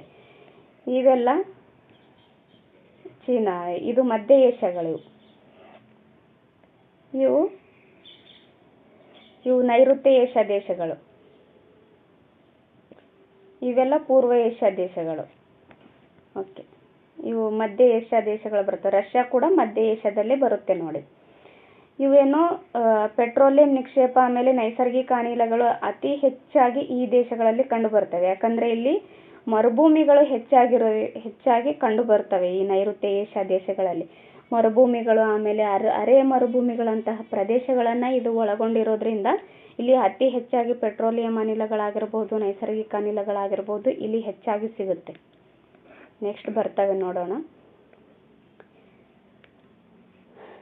ದಕ್ಷಿಣ ಏಷ್ಯಾ ದೇಶಗಳಲ್ಲಿ ಭಾರತ, ಬಾಂಗ್ಲಾದೇಶ, ಭೂತಾನ್, ನೇಪಾಳ, ಪಾಕಿಸ್ತಾನ್, ಶ್ರೀಲಂಕಾ ಮತ್ತು ಮಾಲ್ಡೀವ್ಸ್ಗಳನ್ನು ಇದು ಒಳಗೊಂಡಿದೆ. ಇವುಗಳಲ್ಲಿ ಭಾರತ ಅತಿ ದೊಡ್ಡದಾಗಿದೆ. ಇದನ್ನು ದಕ್ಷಿಣದಲ್ಲಿ ಹಿಂದೂ ಮಹಾಸಾಗರ ಮತ್ತು ಅದರ ಉಪಭಾಗಗಳಾದ ಬಂಗಾಳಕೊಲ್ಲಿ ಹಾಗೂ ಅರಬ್ಬಿ ಸಮುದ್ರಗಳು ಸುತ್ತುವರೆದಿವೆ. ದಕ್ಷಿಣಕ್ಕೆ ಹಿಂದೂ ಮಹಾಸಾಗರ ಇದ್ರೆ ಅದರ ಉಪಭಾಗಗಳಾದ ಬಂಗಾಳಕೊಲ್ಲಿ ಪೂರ್ವಕ್ಕೆ ಬರುತ್ತೆ. ಆಮೇಲೆ ಇನ್ನೊಂದು ಯಾವುದು ಅರಬ್ಬಿ ಸಮುದ್ರ ಈ ಕಡೆ ಪಶ್ಚಿಮ ಕಡೆ ಬರುತ್ತೆ ನೋಡಿ. ಅರಬ್ಬಿ ಸಮುದ್ರದಲ್ಲಿ ಲಕ್ಷದ್ವೀಪ ಇರೋದನ್ನು ನಾವು ಕಾಣ್ತೀವಿ. ಬಂಗಾಳಕೊಲ್ಲಿಯಲ್ಲಿ ಅಂಡಮಾನ್ ನಿಕೋಬಾರ್ ಇರೋದನ್ನು ನಾವು ಕಾಣ್ತೀವಿ. ಉತ್ತರದಲ್ಲಿ ಹಿಮಾಲಯ ಪರ್ವತ ಸರಣಿ, ಪೂರ್ವಕ್ಕೆ ಮಯನ್ಮಾರ್ ಮತ್ತು ಪಶ್ಚಿಮಕ್ಕೆ ಅಫ್ಘಾನಿಸ್ತಾನಗಳು ಇಲ್ಲಿ ಇದ್ದಾವೆ. ಅಂದ್ರೆ ಭಾರತದ ಅಕ್ಕಪಕ್ಕ ಈ ಕಾಣ್ತವೆ ಅಂತ ಅರ್ಥ. ಓಕೆ, ನೆಕ್ಸ್ಟ್ ನೈಋತ್ಯ ಏಷ್ಯಾ ನೋಡೋಣ. Afghanistan, Bahrain, Cyprus, Iran, Iraq, Israel, Jordan, Kuwait, Lebanon, Oman, Qatar, Syria, Palestine, Saudi Arabia, ಸಂಯುಕ್ತ ಅರಬ್ ಎಮಿರೇಟ್ಸ್, ಯೆಮನ್ ಮತ್ತು ಟರ್ಕಿ ಈ ದೇಶಗಳೇನಾಗಿದ್ದಾವೆ ನೈಋತ್ಯ ಏಷ್ಯಾದಲ್ಲಿ ಕಂಡು ಬರ್ತಕ್ಕಂಥ ದೇಶಗಳಾಗಿದ್ದಾವೆ. ಓಕೆ, ನೆಕ್ಸ್ಟ್ ಈ ವಿಭಾಗವು ಕಪ್ಪು ಸಮುದ್ರದ ದಕ್ಷಿಣ ಭಾಗದಲ್ಲಿದ್ದು, ಈ ವಿಭಾಗ ನೈಋತ್ಯ ಏಷ್ಯಾ ದೇಶಗಳು ಕಪ್ಪು ಸಮುದ್ರದ ದಕ್ಷಿಣ ಭಾಗದಲ್ಲಿದ್ದು ಪಶ್ಚಿಮಕ್ಕೆ ಮೆಡಿಟರೇನಿಯನ್ ಸಮುದ್ರ ಹಾಗೂ ಪೂರ್ವಕ್ಕೆ ಭಾರತದ ಗಡಿಗಳ ನಡುವೆ ವಿಸ್ತರಣೆಯಾಗಿದೆ. ನೋಡಿ, ಈಗ ಕೇಳ್ತಾರೆ, ಇದು ಕಪ್ಪು ಸಮುದ್ರದ ದಕ್ಷಿಣ ಭಾಗದಲ್ಲಿ ನೈಋತ್ಯ ಏಷ್ಯಾ ಕಂಡು ಬರುತ್ತೆ. ಆಮೇಲೆ ಪಶ್ಚಿಮಕ್ಕೆ ಮೆಡಿಟರೇನಿಯನ್ ಸಮುದ್ರ ಇದೆ. ಆಮೇಲೆ ಪೂರ್ವಕ್ಕೆ ಭಾರತ ಕೂಡ ಇದೆ. ಇದು ಬಹಳವಾಗಿ ಮರುಭೂಮಿ ಮತ್ತು ಅರೆ ಮರುಭೂಮಿಗಳಿಂದ ಆವರಿಸಿದ್ದರೂ ಪೆಟ್ರೋಲಿಯಂ ಮತ್ತು ನೈಸರ್ಗಿಕ ಅನಿಲಗಳಿಂದ ಇದು ಸಮೃದ್ಧವಾಗಿದೆ. ಆವಾಗಲೇ ಹೇಳಿದ್ನಲ್ಲ, ಇದು ಪೆಟ್ರೋಲಿಯಂ ಮತ್ತು ನೈಸರ್ಗಿಕ ಅನಿಲಗಳಿಂದ ಯಥೇಚ್ಛವಾಗಿ ಇಲ್ಲಿ ಸಿಗುತ್ತೆ ಅಂತ. ಮಧ್ಯ ಏಷ್ಯಾ ನೋಡೋಣ. ಇದು ಕ್ಯಾಸ್ಪಿಯನ್ ಸಮುದ್ರದಿಂದ ಚೀನಾದವರೆಗೆ ಹಾಗೂ ಕಜಕಿಸ್ತಾನದಿಂದ ಇರಾನ್, ಅಫ್ಘಾನಿಸ್ತಾನವರೆಗೆ ವಿಸ್ತರಿಸಿದೆ. ಕ್ಯಾಸ್ಪಿಯನ್ ಸಮುದ್ರದಿಂದ ಚೀನಾವರೆಗೂ ಹಾಗೂ ಕಜಕಿಸ್ತಾನದಿಂದ ಇರಾನ್, ಅಫ್ಘಾನಿಸ್ತಾನಗಳವರೆಗೂ ಈ ಮಧ್ಯ ಏಷ್ಯಾದ ದೇಶಗಳು ಆವರಿಸಿದ್ದಾವೆ. ಈ ಭಾಗದ ಪ್ರಮುಖ ದೇಶಗಳೆಂದರೆ ಕಜಕಿಸ್ತಾನ್, ಕಿರ್ಗಿಸ್ತಾನ್, ತಜಿಕಿಸ್ತಾನ್, ಆಮೇಲೆ ತುರ್ಕ್ಮೆನಿಸ್ತಾನ್ ಮತ್ತು ಉಜ್ಬೇಕಿಸ್ತಾನ್ ಹಾಗೂ ಸೈಬೇರಿಯಾ, ರಷ್ಯಾ ಇವುಗಳನ್ನು ಮಧ್ಯ ಏಷ್ಯಾದ ದೇಶಗಳು ಅಂತ ಕರೀತಾರೆ. ಓಕೆ, ನೆಕ್ಸ್ಟ್ ಪ್ರಾಕೃತಿಕ ಲಕ್ಷಣಗಳನ್ನು ನೋಡ್ತಾ ಹೋಗೋಣ. ಇವಾಗೇನು ಭೂಪ್ರದೇಶಗಳನ್ನು ನೋಡಿದ್ವಲ್ಲ, ಈಗ ಪ್ರಾಕೃತಿಕ ಲಕ್ಷಣ ಅಲ್ಲಿರ್ತಕ್ಕಂಥ ಪ್ರಕೃತಿಗಳು ಹೇಗಿದ್ದಾವೆ ಅಂತ ನೋಡೋಣ. ಏಷ್ಯಾದ ಪ್ರಾಕೃತಿಕ ಲಕ್ಷಣಗಳಲ್ಲಿ ಎತ್ತರವಾದ ಪರ್ವತ ಸರಣಿಗಳು ಪ್ರಮುಖ ಭೂಸ್ವರೂಪಗಳಾಗಿವೆ. ಏಷ್ಯಾದಲ್ಲಿ ಎತ್ತರವಾದ ಭೂಸ್ವರೂಪಗಳಿದಾವಲ್ಲ, ಇವು ಪ್ರಮುಖ ಭೂಸರಣಿಗಳಾಗಿದ್ದಾವೆ. ಜೊತೆಗೆ ವಿವಿಧ ಪ್ರಸ್ಥಭೂಮಿ, ಮೆಕ್ಕಲು ಮಣ್ಣುಳ್ಳ ಮೈದಾನ, ದ್ವೀಪ ಸಮೂಹಗಳನ್ನು ಕೂಡ ಇಲ್ಲಿ ಇದ್ದಾವೆ. ಪ್ರಮುಖ ಪ್ರಾಕೃತಿಕ ವಿಭಾಗಗಳು ಅಂದರೆ ಭೂರಚನೆ ಮತ್ತು ಮೇಲ್ಮೈ ಲಕ್ಷಣಗಳನ್ನಾಧರಿಸಿ ಏಷ್ಯಾ ಖಂಡವನ್ನ 5 ಪ್ರಮುಖ ಪ್ರಾಕೃತಿಕ ವಿಭಾಗಗಳಾಗಿ ವಿಂಗಡಣೆ ಮಾಡಲಾಗಿದೆ. ಅವ್ಯಾವ್ಯಾವು ಅಂತಂದ್ರೆ ವಾಯುವ್ಯ ತಗ್ಗು ಮೈದಾನ, ಕೇಂದ್ರದ ಎತ್ತರ ಭಾಗಗಳು, ದಕ್ಷಿಣದ ಪ್ರಸ್ಥಭೂಮಿಗಳು, ನದಿಗಳ ಮಹಾಮೈದಾನಗಳು, ಆಮೇಲೆ ದ್ವೀಪ ಸಮೂಹಗಳು ಅಂತ 5 ವಿಭಾಗಗಳನ್ನಾಗಿ ಇಲ್ಲಿ ಮಾಡಲಾಗಿದೆ. ಫಸ್ಟ್ ಒನ್ನು ವಾಯುವ್ಯ ತಗ್ಗು ಮೈದಾನಗಳನ್ನು ನೋಡೋಣ. ಈ ವಿಭಾಗವು ಏಷ್ಯಾದ ಪ್ರಾಕೃತಿಕ ಲಕ್ಷಣಗಳಲ್ಲಿ ಹೆಚ್ಚು ಮಹತ್ವವುಳ್ಳದ್ದು. ಬೇರಿಂಗ್ ಜಲಸಂಧಿಯಿಂದ ಕ್ಯಾಸ್ಪಿಯನ್ ಸಮುದ್ರದವರೆಗೆ ಇದು ವಿಸ್ತರಣೆಯಾಗಿದೆ. ನೋಡಿ, ಬೇರಿಂಗ್ ಜಲಸಂಧಿಯಿಂದ ಕ್ಯಾಸ್ಪಿಯನ್ ಸಮುದ್ರದವರೆಗೂ ಈ ಒಂದು ಮೈದಾನಗಳು ಕಂಡು ಬರುತ್ತವೆ. ಆಮೇಲೆ ಕೇಂದ್ರದ ಎತ್ತರದ ಭಾಗಗಳು ಮತ್ತು ಆರ್ಕ್ಟಿಕ್ ಸಾಗರದ ನಡುವೆ ಇಲ್ಲಿ ಕಂಡು ಬರುತ್ತದೆ. ಕೇಂದ್ರದ ಎತ್ತರದ ಭಾಗಗಳು ಮತ್ತು ಆರ್ಕ್ಟಿಕ್ ಸಾಗರ.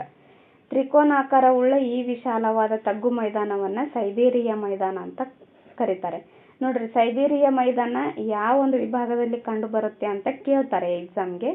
ವಾಯುವ್ಯದ ತಗ್ಗು ಮೈದಾನದಲ್ಲಿ ಈ ಸೈಬೇರಿಯಾದ ಮೈದಾನಗಳು ಕಂಡು ಬರುತ್ತವೆ. ಉತ್ತರದ ಕಡೆಗೆ ಸಾಧಾರಣ ಇಳಿಜಾರುಳ್ಳದ್ದು. ಈ ಮೈದಾನದ ಮೂಲಕ ಕೆಲವು ನದಿಗಳು ಹರಿಯುತ್ತವೆ. ಉದಾಹರಣೆಗೆ ಲೀನ್, ಓಬ್ ಮತ್ತು ಎನ್ಸಿ. ನೋಡ್ರಿ, ಇವೇನಿದಾವಲ್ಲ, ಲೀನ್, ಓಬ್ ಮತ್ತು ಎನ್ಸಿ ನದಿಗಳೇನಿದಾವಲ್ಲ, ಇವು ಈ ವಾಯುವ್ಯ ತಗ್ಗು ಮೈದಾನಗಳಿಂದ ಹರಿತಕ್ಕಂಥ ನದಿಗಳಾಗಿದ್ದಾವೆ. ನೋಡಿ, ಇವು ಉತ್ತರದ ಕಡೆಗೆ ಹರಿದು ಆರ್ಕ್ಟಿಕ್ ಸಾಗರವನ್ನು ಸೇರುತ್ತವೆ. ಉತ್ತರದ ಕಡೆಗೆ ಹರಿದು ಆರ್ಕ್ಟಿಕ್ ಸಾಗರವನ್ನು ಇವು ಸೇರುತ್ತವೆ. ನೆಕ್ಸ್ಟ್ ನೋಡೋಣ, ಕೇಂದ್ರದ ಎತ್ತರ ಭಾಗಗಳನ್ನು ನೋಡೋಣ. ಇದು ಏಷ್ಯಾದ 2ನೇ ಅತಿ ಪ್ರಮುಖ ಪ್ರಾಕೃತಿಕ ವಿಭಾಗವಾಗಿದೆ. ನೋಡಿ, ಏಷ್ಯಾದ 2ನೇ ಅತಿ ಪ್ರಮುಖ ಪ್ರಾಕೃತಿಕ ವಿಭಾಗವಾಗಿದೆ. ವಾಯುವ್ಯ ತಗ್ಗು ಮೈದಾನಗಳ ದಕ್ಷಿಣ ಭಾಗದಲ್ಲಿವೆ. ಒಂದು ನಿಮಿಷ.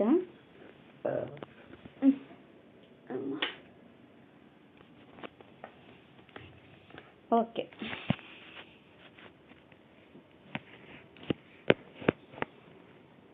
ವಾಯುವ್ಯ ತಗ್ಗು ಮೈದಾನಗಳ ದಕ್ಷಿಣ ಭಾಗದಲ್ಲಿ ಈ ಮೈದಾನಗಳನ್ನು ಕಂಡು ಬರ್ತವೆ. ಮಧ್ಯ ಏಷ್ಯಾದಲ್ಲಿರುವ ಪರ್ವತ ಸರಣಿಗಳನ್ನು ಕೇಂದ್ರದ ಎತ್ತರದ ಭಾಗಗಳು ಅಂತ ಕರೀತಾರೆ.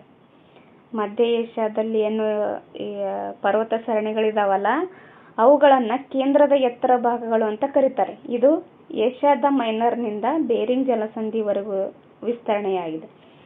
ಏಷ್ಯಾದ ಮೈನರ್ನಿಂದ ಬೇರಿಂಗ್ ಜಲಸಂಧಿವರೆಗೂ ಇದು ವಿಸ್ತರಣೆಯಾಗಿದೆ. ಇಲ್ಲಿ ಅನೇಕ ಪರ್ವತ ಸರಣಿಗಳು ಪಾಮಿರ್ ಗ್ರಂಥಿಯಿಂದ ಎಲ್ಲೆಡೆಗೂ ಹಬ್ಬಿದಾವೆ. ನೋಡ್ರಿ, ಪಾಮಿರ್ ಗ್ರಂಥಿಗಳು ಇಲ್ಲಿ ಕಂಡು ಬರ್ತವೆ. ಪೂರ್ವ ದಿಕ್ಕಿನ ಸರಣಿಗಳಲ್ಲಿ ಹಿಮಾಲಯ, ಕುನ್ಲುನ್, ಕಾರಾಕೋರಂ, ಟಿಯನ್ ಶಾನ್, ಅಲ್ಟಾಯ್, ಸಯಾನ್, ಎಲ್ಬೋನಿ, ಕಿಂಗಾನ್ ಮತ್ತು ಸ್ಟಾನ್ವಾಯ್ ಅನ್ನೋ ಪರ್ವತಗಳು ಇಲ್ಲಿ ಮುಖ್ಯವಾಗಿದ್ದಾವೆ. ನೋಡ್ರಿ, ತುಂಬಾನೇ ಇಂಪಾರ್ಟೆಂಟ್. ಈ ಪರ್ವತಗಳು ಕೇಳ್ತಾರೆ.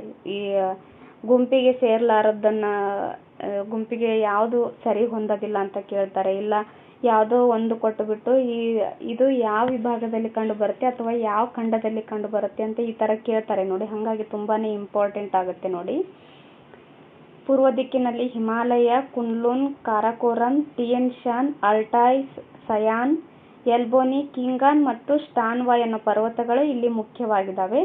ಪಶ್ಚಿಮದ ಸರಣಿಗಳಲ್ಲಿ ಹಿಂದೂಕುಷ್, ಕಿರ್ತಾರ್, ಸುಲೈಮಾನ್, ಎಲ್ಬರ್ಜ್, ಜಾಗ್ರೋಸ್, ಕಾಕಸಸ್ ಮತ್ತು ಓಂಟಿನ್ ಮತ್ತು ತಾರಸ್ ಅನ್ನೋ ಪರ್ವತಗಳು ಇವು ಕಂಡು ಬರ್ತವೆ. ಈ ಪರ್ವತಗಳು ತುಂಬಾನೇ ಇಂಪಾರ್ಟೆಂಟ್ ಆಗ್ತವೆ. ನೋಡಿ, ನೆನಪಲ್ಲಿ ಇಟ್ಕೊಳ್ಳಿ ಇವ್ರನ್ನ.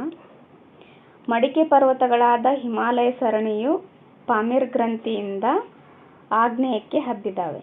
ಇವೇನೋ ಮಡಿಕೆ ಪರ್ವತಗಳು. ಹಿಮಾಲಯ ಇದು ಕೇಳ್ತಾರೆ, ಹಿಮಾಲಯ ಯಾವ ತರಹದ ಪರ್ವತಕ್ಕೆ ಸೇರಿದೆ ಅಂತ. ಇದು ಮಡಿಕೆ ಪರ್ವತ ಅಥವಾ ಇಂಗ್ಲಿಷಲ್ಲಿ ಇದಕ್ಕೆ ಯಂಗ್ ಫೋಲ್ಡ್ ಮೌಂಟೇನ್ ಅಂತ ಕರೀತಾರೆ. ಯಂಗ್ ಫೋಲ್ಡ್ ಮೌಂಟೇನ್ ಅಂತ ಕರೀತಾರೆ. ನೋಡಿ, ಯಂಗ್ ಫೋಲ್ಡ್ ಮೌಂಟೇನ್ ಅಂತ ಹಿಮಾಲಯ ಪರ್ವತ ಸರಣಿಗೆ ಕರೀತಾರೆ. ಇದು ಪಾಮೀರ್ ಗ್ರಂಥಿಯಿಂದ ಆಗ್ನೇಯಕ್ಕೆ ಹಬ್ಬಿದೆ. ಅವು ಪ್ರಪಂಚದಲ್ಲೇ ಅತ್ಯಂತ ಎತ್ತರವಾದ ಪರ್ವತಗಳಾಗಿದ್ದಾವೆ. ಇಲ್ಲಿನ ಮೌಂಟ್ ಎವರೆಸ್ಟ್ ಪ್ರಪಂಚದಲ್ಲೇ ಎತ್ತರವಾದ ಶಿಖರ.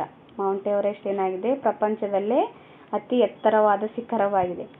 ಪರ್ವತ ಸರಣಿಗಳ ನಡುವೆ ಅನೇಕ ಪ್ರಸ್ಥಭೂಮಿಗಳಿದ್ದಾವೆ. ಈ ಪರ್ವತಗಳೇನಿದಾವಲ್ಲ, ಈ ಪರ್ವತ ಸರಣಿಗಳ ಮಧ್ಯದಲ್ಲೇ ಅನೇಕ ಪ್ರಸ್ಥಭೂಮಿಗಳಿರುವುದನ್ನು ನಾವು ಕಾಣ್ತೀವಿ. ಉದಾಹರಣೆಗೆ ಟಿಬೆಟ್ ಪ್ರಸ್ಥಭೂಮಿ. ಟಿಬೆಟ್ ಪ್ರಸ್ಥಭೂಮಿಯನ್ನು ಪ್ರಪಂಚದ ಮೇಲ್ಛಾವಣಿ ಅಂತ ಕರೀತಾರೆ ನೋಡಿ. ತುಂಬಾನೇ ಇಂಪಾರ್ಟೆಂಟ್ ಇದು. ಈ ಹಿಂದೆ ಸಾಕಷ್ಟು ಸಾರಿ ಎಕ್ಸಾಮಿಗೆ ಕೇಳಿದ್ದಾರೆ, ಪ್ರಪಂಚದ ಮೇಲ್ಛಾವಣಿ ಅಂತ ಯಾವುದಕ್ಕೆ ಕರೀತಾರೆ ಅಂತ. ಟಿಬೆಟ್ ಪ್ರಸ್ಥಭೂಮಿಗೆ ಕರೀತಾರೆ ನೋಡಿ. ಮಂಗೋಲಿಯಾ, ಇರಾನ್, ಆಂಟೋಲಿಯಾ ಪ್ರಸ್ಥಭೂಮಿ ಇತ್ಯಾದಿ. ಏಷ್ಯಾ ಖಂಡದ ಅನೇಕ ನದಿಗಳು ಈ ಎತ್ತರದ ಭಾಗಗಳಲ್ಲಿ ಉಗಮವಾಗ್ತವೆ. ಏಷ್ಯಾ ಖಂಡದ ಅನೇಕ ನದಿಗಳು ಈ ಭಾಗದಲ್ಲಿ ಉಗಮವಾಗ್ತವೆ ನೋಡಿ. ಇಲ್ಲಿದ್ದಾವೆ ನೋಡಿ. ಓಕೆ, ಪ್ರಾಕೃತಿಕ ವಿಭಾಗಗಳು.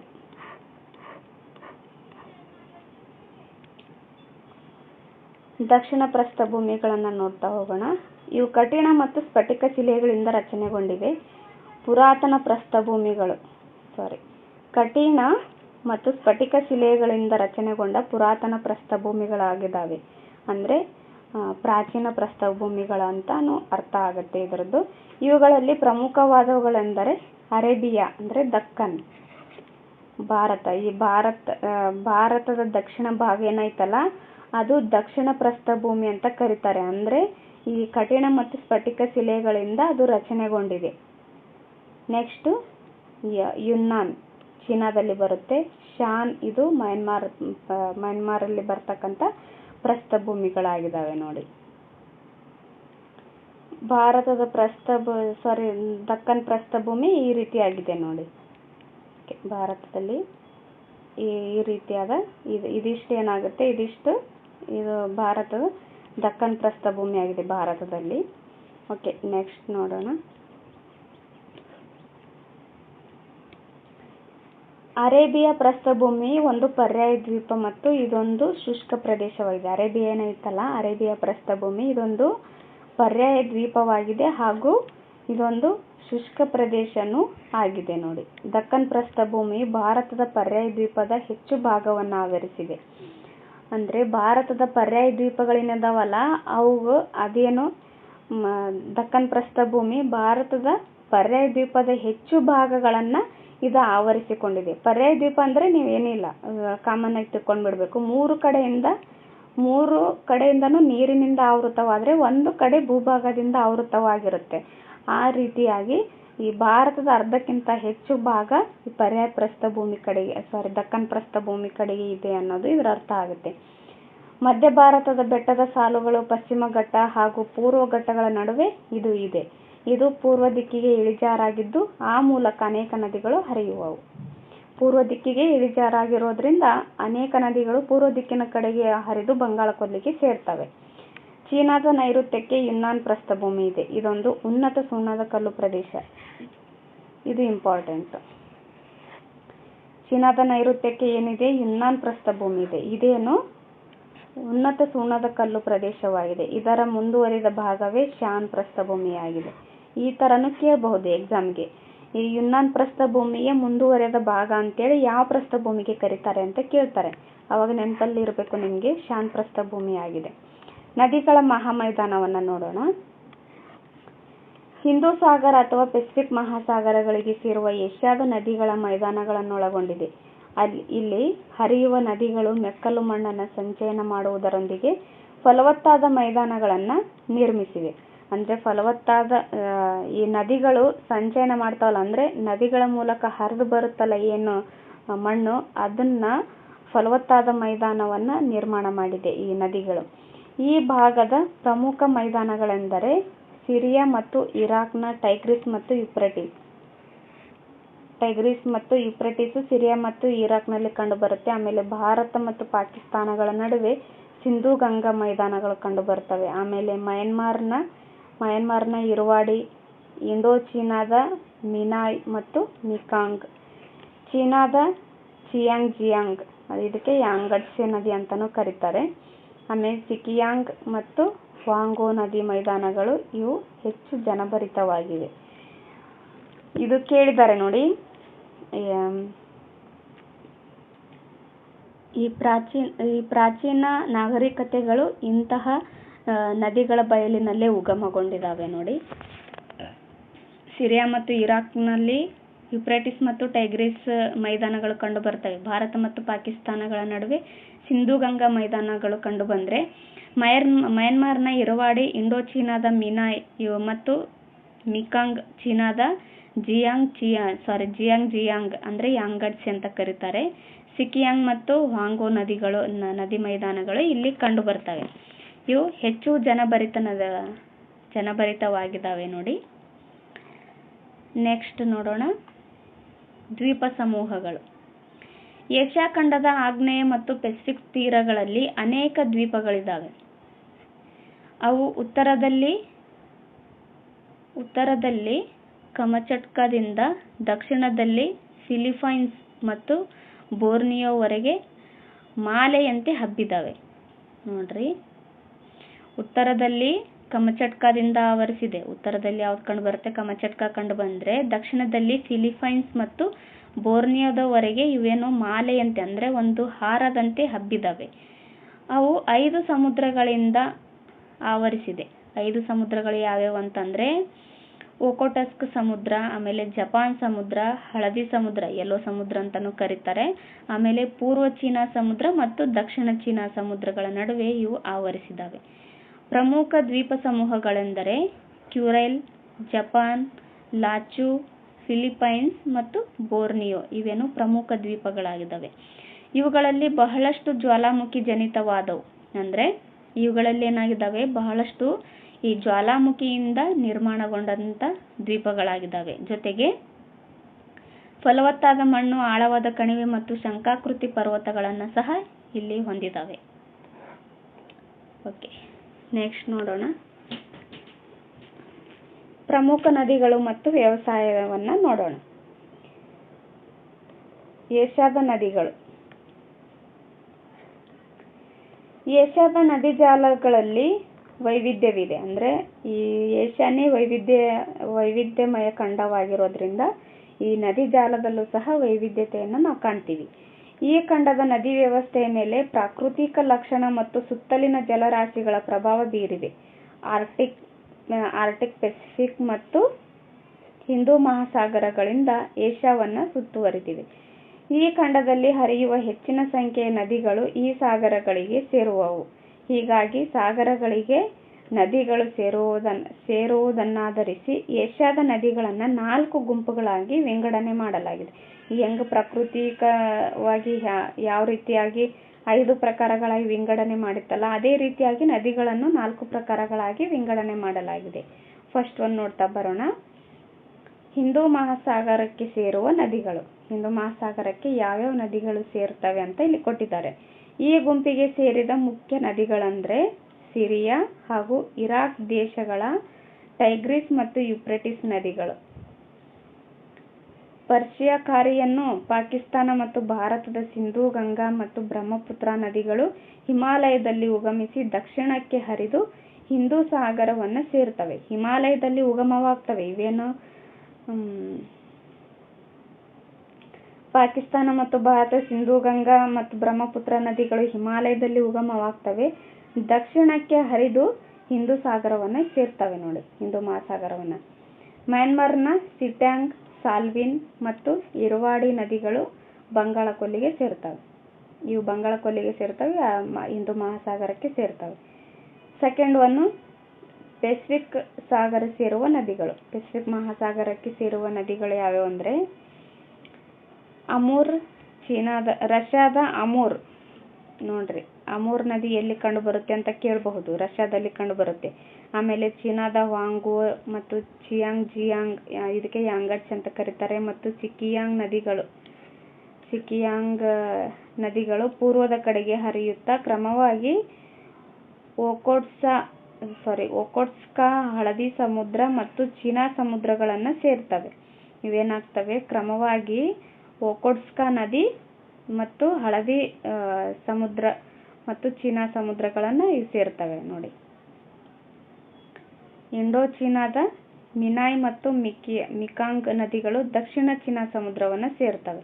ನೋಡಿ, ಸಿಂಪಲ್ ಆಗಿ ಹೇಳ್ಬೇಕಂದ್ರೆ ಈ ರಷ್ಯಾದ ಅಮೂರ್ ಮತ್ತು ಚೀನಾದ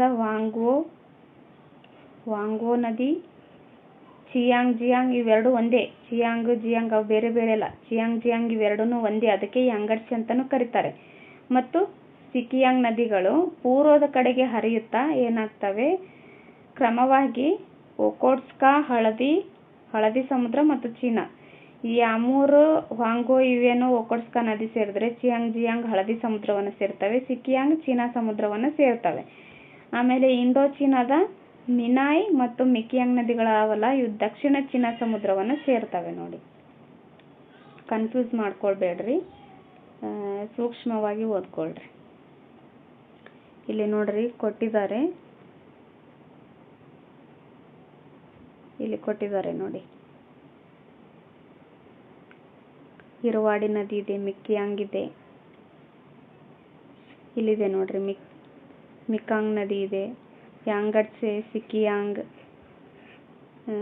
ಇದಿದೆ ಅಲ್ಲ, ವಾಂಗ್ವೋ ನದಿ ಇದೆ, ಇಲ್ಲಿದೆ ನೋಡ್ರಿ ಇರುವಾಡಿ ಇದೆ.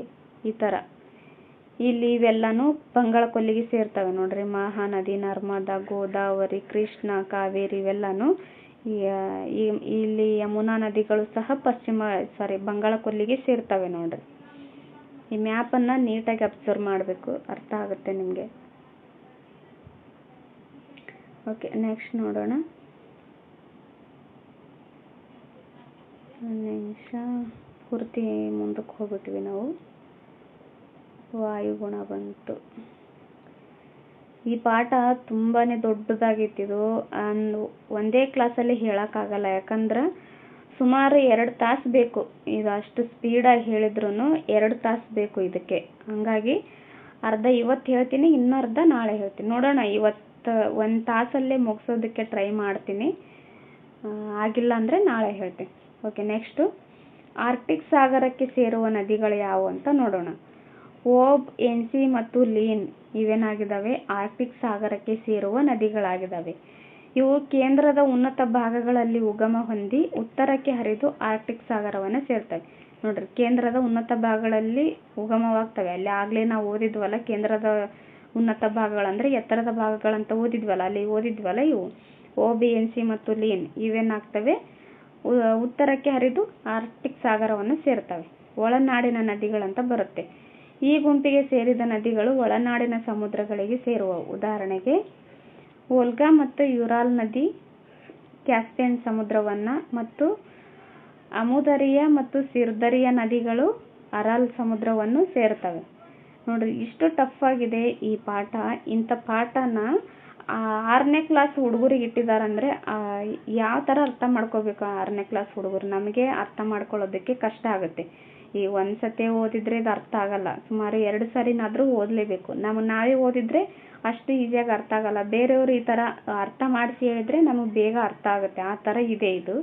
ಅಂಥದ್ರಲ್ಲಿ ಆ 6th ಕ್ಲಾಸ್ ಹುಡುಗರು ಯಾವ ಥರ ಅರ್ಥ ಮಾಡ್ಕೋಬೇಕು ನೋಡ್ರಿ. ಇದನ್ನು ನೆನಪಲ್ಲಿ ಆ ಹುಡುಗರು ಯಾವ ಥರನ ನೆನಪಲ್ಲಿ ಇಟ್ಕೋಬೇಕು ಇದನ್ನು. ಓಕೆ, ಇರಲಿ, ನಾವು ಓದಿ ನೆನಪಲ್ಲಿ ಇಟ್ಕೊಳ್ಳೋಣ ಇದನ್ನು. ಈ ವೋಲ್ಗಾ ಮತ್ತು ಯುರಾಲ್ ನದಿ ಐತಲ್ಲ, ಇದು ಕ್ಯಾಸ್ಪಿಯನ್ ಸಮುದ್ರವನ್ನು ಸೇರುತ್ತೆ. ಅಮುದರಿಯಾ ಮತ್ತು ಸಿರ್ದರಿಯಾ ನದಿಗಳು ಅರಾಲ್ ಸಮುದ್ರವನ್ನು ಸೇರುತ್ತೆ ನೋಡಿ. ಓಕೆ, ನೆಕ್ಸ್ಟು ಈ ಏಷ್ಯಾದಲ್ಲಿ ವ್ಯವಸಾಯವನ್ನು ನೋಡೋಣ. ಏಷ್ಯಾದಲ್ಲಿ ವ್ಯವಸಾಯ ಯಾವ ಥರ ಇತ್ತು ಅಂತ ನೋಡ್ತಾ ಹೋಗೋಣ. ವ್ಯವಸಾಯವು ಏಷ್ಯಾದ ಪ್ರಮುಖ ವೃತ್ತಿಯಾಗಿತ್ತು. ಏಷ್ಯಾ ಖಂಡದ ಪ್ರಮುಖ ವೃತ್ತಿ ಏನಾಗಿತ್ತು ಅಂತ ಈ ಹಿಂದೆ ಎಕ್ಸಾಮಲ್ಲಿ ಕೇಳಿದ್ರು. ಏಷ್ಯಾದಲ್ಲಿ ವ್ಯವಸಾಯವು ಪ್ರಮುಖ ವೃತ್ತಿಯಾಗಿತ್ತು. ಸುಮಾರು 3/4 ಭಾಗದಷ್ಟು ಜನರು ವ್ಯವಸಾಯದಲ್ಲಿ ತೊಡಗಿದ್ರು. ನೋಡ್ರಿ, 4/3 ಭಾಗದಷ್ಟು ಅಂದರೆ 4 ಭಾಗ. ಟೋಟಲಿ ಏಷ್ಯಾ ಖಂಡವನ್ನೇ 4 ಭಾಗ ಅಂತ ಹೇಳಿದ್ರೆ ಅದರಲ್ಲಿ 3 ಭಾಗ ಏನಾಗಿತ್ತು, ಈ ವ್ಯವಸಾಯದಲ್ಲೇ ತೊಡಗಿದ್ರು ಜನರು. 3 ಭಾಗದಷ್ಟು ಜನರು. ಏಷ್ಯಾದಿಂದ ರಫ್ತಾಗುವ ಸರಕುಗಳಲ್ಲಿ ಬಹುಭಾಗ ಕೃಷಿ ಉತ್ಪನ್ನಗಳಾಗಿರುತ್ತವೆ. ಒಂದು ನಿಮಿಷ.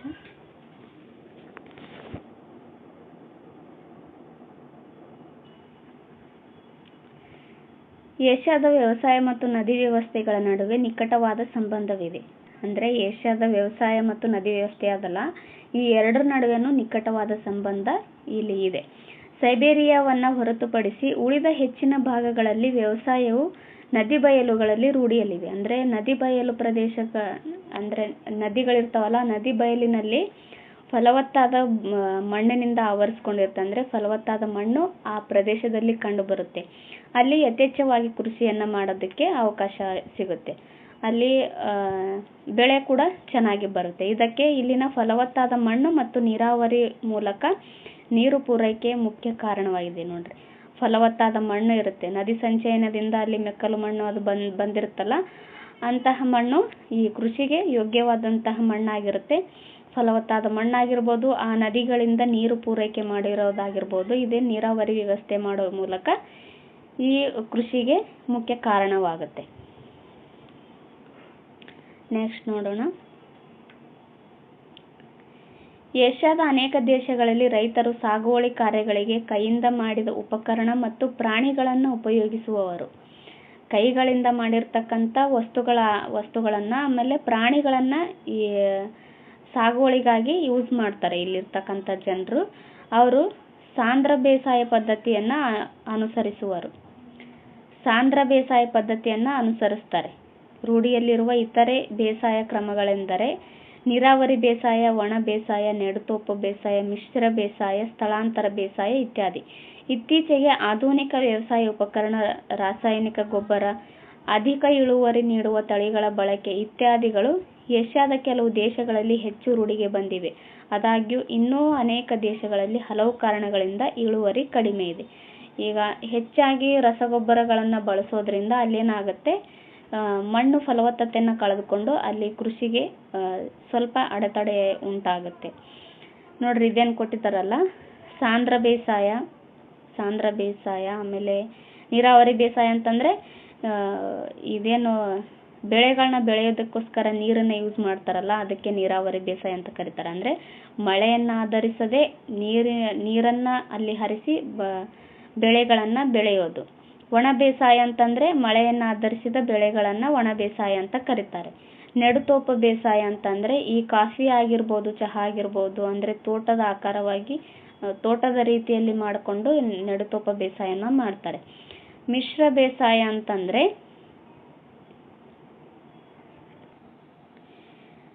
ಬೆಳೆಗಳ ಜೊತೆಗೆ ಈ ಪ್ರಾಣಿಗಳನ್ನು ಸಾಕೋದು. ಅಂದರೆ ಕುರಿಗಳನ್ನು ಸಾಕೋದು, ಆಮೇಲೆ ಕೋಳಿಗಳನ್ನು ಸಾಕೋದು, ಆಮೇಲೆ ದನಕರುಗಳನ್ನು ಸಾಕೋದು, ಇವುಗಳನ್ನೇನಾಗುತ್ತೆ ಮಿಶ್ರ ಬೇಸಾಯ ಅಂತ ಕರೀತಾರೆ. ಇವಕ್ಕೆ ಸಾಂದ್ರ ಬೇಸಾಯ ಅಂದರೆ ಒಂದೇ ಭೂಮಿನಲ್ಲಿ ಒಂದೇ ಸತಿಗೆ 2 ರಿಂದ 3 ಬೆಳೆಗಳನ್ನು ಬೆಳೆಯೋದು. ಫಾರ್ ಎಕ್ಸಾಂಪಲ್, ಈಗ ಜೋಳ ಬೆಳಿತಿದ್ದೀವಿ ಅಂತ ಇಟ್ಕೊಳ್ರಿ.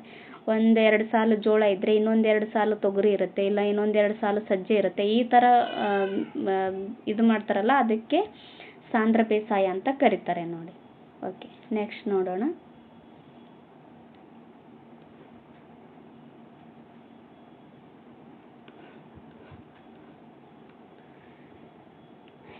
ಇಲ್ಲಿ ಬೆಳೆಗಳನ್ನು ನೋಡೋಣ. ಏಷ್ಯಾದಲ್ಲಿ ಅನೇಕ ವಿಧದ ಬೆಳೆಗಳ ಸಾಗುವಳಿ ಕಂಡುಬರುತ್ತದೆ. ಭತ್ತ, ಗೋಧಿಗಳು ಪ್ರಮುಖ ಆಹಾರ ಬೆಳೆಗಳಾಗಿದ್ದಾವೆ. ಏಷ್ಯಾದ ಪ್ರಮುಖ ಆಹಾರ ಬೆಳೆಗಳು ಯಾವ್ಯಾವು ಅಂತ ಕೇಳಿದಾಗ ಭತ್ತ ಮತ್ತು ಗೋಧಿ ಆಗಿವೆ. ಚೀನಾ ಮತ್ತು ಭಾರತ ಭತ್ತ ಉತ್ಪಾದಿಸುವ ಪ್ರಮುಖ ದೇಶಗಳಾಗಿದ್ದು, ಪ್ರಪಂಚದ ಭತ್ತದ ಒಟ್ಟು ಉತ್ಪಾದನೆಯಲ್ಲಿ 90% ಅಂದರೆ 90% ಭಾಗವನ್ನು ಪೂರೈಸುತ್ತವೆ. 90% ಯಾವ್ಯಾವ ಪೂರೈಸ್ತವೆ ಭತ್ತವನ್ನು ಅಂತ ಕೇಳಿದಾಗ ಭಾರತ ಮತ್ತು ಚೀನಾ ಎರಡೇ ಪೂರೈಸ್ತವೆ ನೋಡಿ. ಜಪಾನ್, ಬಾಂಗ್ಲಾದೇಶ್, ಥೈಲ್ಯಾಂಡ್ ಹಾಗೂ ಆಗ್ನೇಯ ದೇಶಗಳು ಭತ್ತ ಉತ್ಪಾದಿಸುವ ಇತರ ಪ್ರಮುಖ ದೇಶಗಳಾಗಿದ್ದಾವೆ.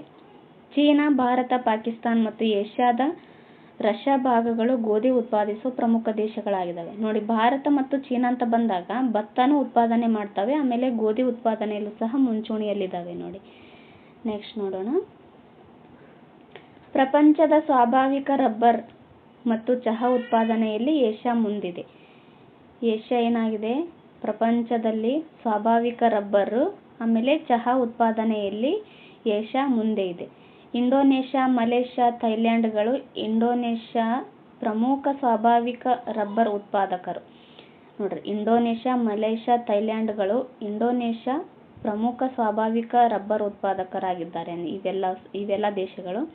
ಆಮೇಲೆ ಪ್ರಮುಖ ಚಹಾ ಉತ್ಪಾದಕರೆಂದರೆ ಚೀನಾ ಮತ್ತು ಇಂಡೋನೇಷ್ಯಾ, ಮಲೇಷ್ಯಾ, ಭಾರತ ಮತ್ತು ಥೈಲ್ಯಾಂಡ್ ದೇಶಗಳಾಗಿದ್ದಾವೆ. ಚಹಾ ಉತ್ಪಾದನೆ ಅಂತ ಬಂದಾಗ China, Indonesia, Malaysia, Bharat, Thailand ಇದ್ದಾವೆ.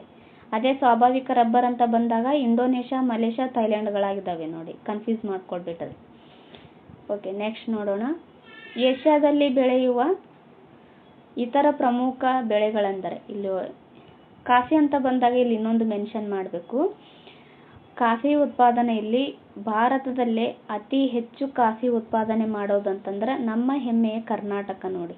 ಕರ್ನಾಟಕ ಅತಿ ಹೆಚ್ಚು ಕಾಫಿನ ಉತ್ಪಾದನೆ ಮಾಡುತ್ತೆ. ಭಾರತದಲ್ಲಿ ಅತಿ ಹೆಚ್ಚು ಕಾಫಿ ಉತ್ಪಾದನೆ ಮಾಡೋ ರಾಜ್ಯ ಯಾವುದು ಅಂತ ಕೇಳಿದಾಗ ಕರ್ನಾಟಕ ಅನ್ನೋದು ನೆನಪಲ್ಲಿ ಇರಬೇಕು ನಿಮಗೆ. ಇಲ್ಲಿದೆ ನೋಡಿ ಚಹಾ ತೋಟ. ಚಹಾ ಅಂತ ಬಂದಾಗ ಅಸ್ಸಾಂ ಬರುತ್ತೆ. ಈ ಕಾಫಿ ಅಂತ ಬಂದಾಗ ಕರ್ನಾಟಕ ಬರುತ್ತೆ ನೋಡಿ. ಇದು ಚಹಾ. ಕಾಫಿ ತೋಟ ಈ ಥರ ಇರುತ್ತೆ. ಈ ಕಾಫಿ ಬೀಜಗಳನ್ನು ಒಣಗಿಸಿ ಕುಟ್ಟಿ ಅದರಿಂದ ಪುಡಿ ಮಾಡಿ ಈ ಕಾಫಿ ಪುಡಿಯನ್ನು ತಯಾರು ಮಾಡ್ತಾರೆ. ಏಷ್ಯಾದಲ್ಲಿ ಬೆಳೆಯುವ ಇತರ ಪ್ರಮುಖ ಬೆಳೆಗಳೆಂದರೆ ಹತ್ತಿ, ಸೆಣಬು. ಸೆಣಬು ಇದು ನಾರು ಬೆಳೆಯಾಗಿದೆ. ಇದು ಕೇಳಿದ್ರು ನೋಡಿ. ಸೆಣಬು ಯಾವ ತರಹದ ಬೆಳೆಯಾಗಿದೆ ಅಂತ ಈ ಹಿಂದೆ ಎಕ್ಸಾಮಲ್ಲಿ ಕೇಳಿದ್ರು. ಇದು ನಾರು ಬೆಳೆಯಾಗಿದೆ. ಮತ್ತು ಕಬ್ಬು ಇವು ಇತರ ಪ್ರಮುಖ ಬೆಳೆಗಳಾಗಿದ್ದಾವೆ. China, Bharat, Pakistan, Turkey, Turkmenistan ಮತ್ತು ಉಜ್ಬೇಕಿಸ್ತಾನ್ಗಳು ಪ್ರಮುಖ ಹತ್ತಿ ಉತ್ಪಾದಿಸುವ ದೇಶಗಳಾಗಿವೆ. ಏಷ್ಯಾದಲ್ಲಿ ಪ್ರಮುಖವಾಗಿ ಹತ್ತಿ ಉತ್ಪಾದಿಸುವ ದೇಶಗಳು ಯಾವಂತ ಕೇಳಿದಾಗ China, Bharat, Pakistan, Turkey, Turkmenistan ಮತ್ತು ಉಜ್ಬೇಕಿಸ್ತಾನ್ಗಳು ಅನ್ನೋದು ನಿಮಗೆ ನೆನಪಲ್ಲಿರಬೇಕು. ಬಾಂಗ್ಲಾದೇಶ, ಚೀನಾ, ಭಾರತಗಳಿಂದ ಸೆಣಬು ಉತ್ಪಾದನೆಯಾಗುತ್ತೆ. ಆಮೇಲೆ ಕಬ್ಬು ಬೆಳೆಯುವ ಪ್ರದೇಶಗಳು ಹೆಚ್ಚಾಗಿ ಭಾರತ, ಇಂಡೋನೇಷ್ಯಾ, ಫಿಲಿಪೈನ್ಸ್ ಮತ್ತು ಬಾಂಗ್ಲಾದೇಶಗಳಲ್ಲಿ ಕಂಡುಬರುತ್ತವೆ. ಭಾರತವು ಪ್ರಪಂಚದ 2ನೇ ಪ್ರಮುಖ ಕಬ್ಬು ಉತ್ಪಾದಿಸುವ ದೇಶವಾಗಿದೆ. ನೋಡ್ರಿ, ಭಾರತ ಪ್ರಪಂಚದಲ್ಲೇ 2ನೇ ಅತಿ ಹೆಚ್ಚು ಕಬ್ಬು ಉತ್ಪಾದಿಸುವ ದೇಶವಾಗಿದೆ ನೋಡಿ, ನೆನಪಲ್ಲಿ ಇಟ್ಕೊಳ್ರಿ. ಇದು ಕಾಫಿ, ಕೋಕೋ, ವಿವಿಧ ತೃಣಧಾನ್ಯ ಅಂದರೆ ನವಣೆ, ಸಜ್ಜೆ, ಸಾಸಿವೆ ತೃಣಧಾನ್ಯ ಅಂತ ಕರೀತಾರೆ ಇವಕ್ಕೆ, ದ್ವಿದಳ ಧಾನ್ಯ, ಎಣ್ಣೆಕಾಳು, ಸಾಂಬಾರ್ ಪದಾರ್ಥಗಳು ಮೊದಲಾದವುಗಳ ಉತ್ಪಾದನೆಗೂ ಏಷ್ಯಾ ಪ್ರಸಿದ್ಧವಾಗಿದೆ ನೋಡ್ರಿ. ಓಕೆ, ಟೈಮ್ ಆಯಿತು. ಉಳಿದಿದ್ದು ನೆಕ್ಸ್ಟ್ ಕ್ಲಾಸಲ್ಲಿ ನೋಡೋಣ. ಇದಿಷ್ಟು ಇವತ್ತಿನ ಕ್ಲಾಸ್ ಆಗಿತ್ತು. ಯಾರಿಗೆಲ್ಲ ಈ ಕ್ಲಾಸ್ ಇಷ್ಟ ಆಗಿದೆಯೋ ದಯವಿಟ್ಟು ಒಂದು ಲೈಕನ್ನು ಮಾಡಿ, ಕಮೆಂಟ್ ಮಾಡಿ ಮತ್ತು ನಿಮ್ಮ ಫ್ರೆಂಡ್ಸ್ಗಳ ಜೊತೆಗೂ ಇದು ಶೇರ್ ಮಾಡಿ. ಇನ್ನು ನನ್ನ ಚಾನೆಲನ್ನು ಯಾರೆಲ್ಲ ಸಬ್ಸ್ಕ್ರೈಬ್ ಮಾಡ್ಕೊಂಡಿಲ್ವೋ ದಯವಿಟ್ಟು ನನ್ನ ಚಾನೆಲನ್ನು ಸಬ್ಸ್ಕ್ರೈಬ್ ಮಾಡಿಕೊಂಡು ನನಗೆ ಸಹಕಾರ ನೀಡಿ. ಇಷ್ಟೊತ್ತು ಈ ವಿಡಿಯೋ ಕೇಳಿದ್ದಕ್ಕೆ ಧನ್ಯವಾದಗಳು. Thank you.